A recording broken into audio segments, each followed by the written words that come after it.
Hi, I'm Nicolas Hoult, and this is how I became Renfield. Hi, I'm Nicolas Cage, and this is how I became Dracula. The first time I saw myself in the makeup, Christian Tinsley did a wonderful job designing the look of Renfield, first of all, trying to pale me out, make me look like someone who'd been working for Dracula for 100 years and how that would affect his complexion and self-care, I suppose. That's something that Renfield hasn't had time for himself at all in this time. And that even went back to the costume and the lovely details that we had within that of like the fraying of the suit and those things, which then for a character you can see, you know, where you might pick at nervously on your suit trouser and things like that. So it's all little details that then hopefully inform the complete character ultimately. Well, the first time I began to see what the character would look like for Dracula was a makeup and a wardrobe rehearsal. And Nick Hoult and I got a lot done in that rehearsal. We started improvising and playing off of each other, and I saw the style of the clothing, these sort of velveteen suits, red and black velveteen suits, and I got to work with the makeup, and it really informed the performance, and also having time with Nick to see where he was going to go, because he's setting the pace of the movie. As a supporting actor, I want to fit within the flavor he's bringing and keep everything in balance. That's my job. And so these early wardrobe, hair, and makeup rehearsals really helped with that. There were different versions to the makeup, and I think there were about 3 different looks for Dracula. The most intensive was the what we call the Picasso appearance, which was about 8 hours in the chair and about 20 pounds of makeup, both the face and the body. And then the other ones gradually got less time in the chair, so from like 8 to 4 to 2.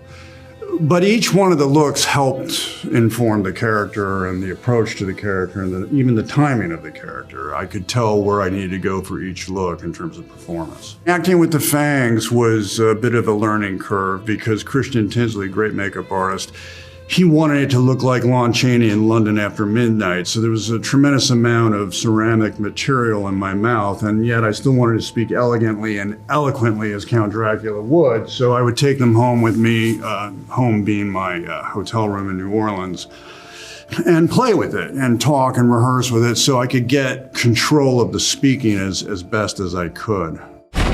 Sorry to interrupt. Are you okay? I need to get out of a toxic relationship.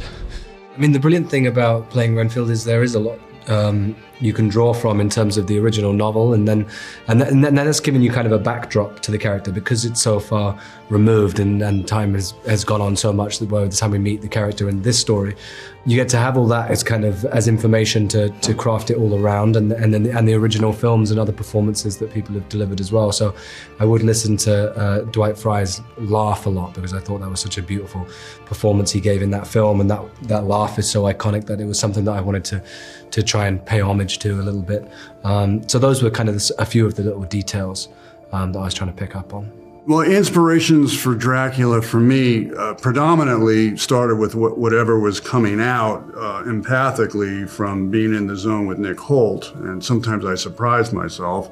But I think in terms of the look for Dracula, Christopher Lee was the model. In terms of behavioral inspirations, I would say that August Coppola was the main source, my father, with a little Anne Bancroft as Mrs. Robinson sprinkled in. The thing that I found interesting about the character that I wanted to bring that was new, I suppose, was this sense of regret and the mistakes he made. So a lot of the time, the Renfield character in the novel, I suppose, in previous iterations, you don't see the effect it ultimately has on him, perhaps. So I guess that's the thing of like where it leads to 100 years down the line, where suddenly he's had time to reflect and see where this journey, this charming relationship that he got into, what it's led to and how he comes to terms with that and himself and what he's chosen.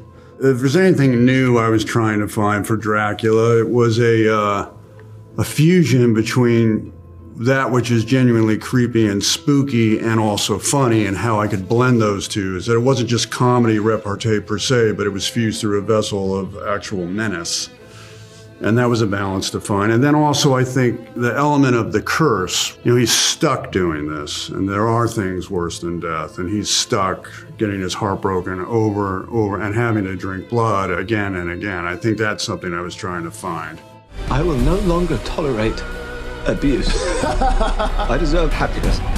Let me explain something to you, okay? You deserve only suffering. Defining the relationship is difficult to define in a clear way because it's so intertwined. They really do depend on each other and have grown so accustomed to each other.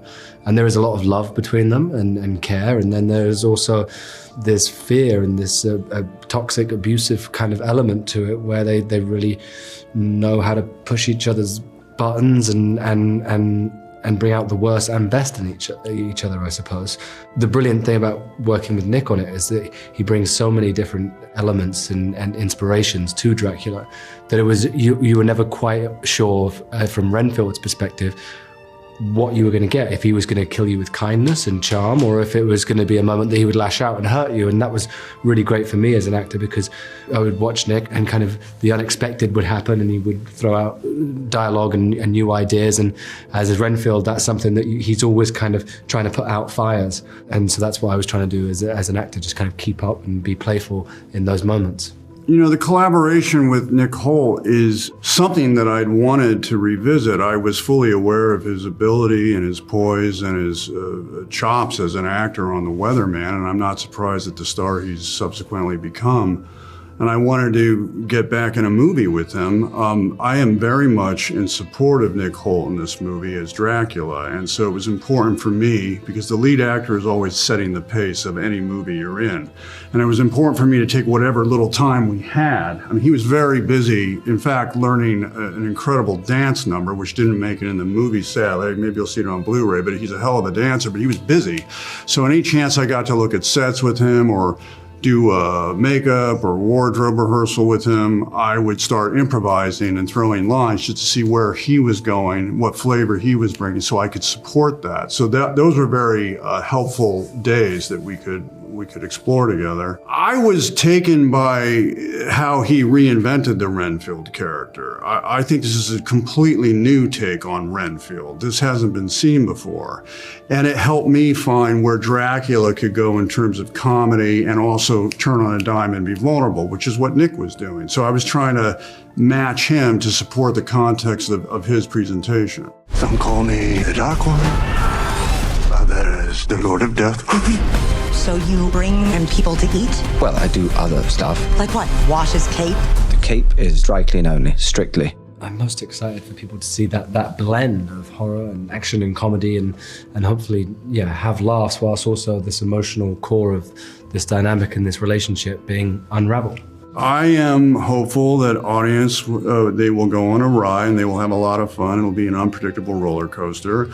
They'll be laughing and then they'll be screaming and they don't know when they should do either. So they'll be knocked around a little bit, but I'm also very excited that they're going to see this new version of Renfield, which is normally played in a kind of grotesque manner. Now Nick is reinventing it with a very comedic and also vulnerable presentation and a charming presentation. I think it's a very fresh and a very original take.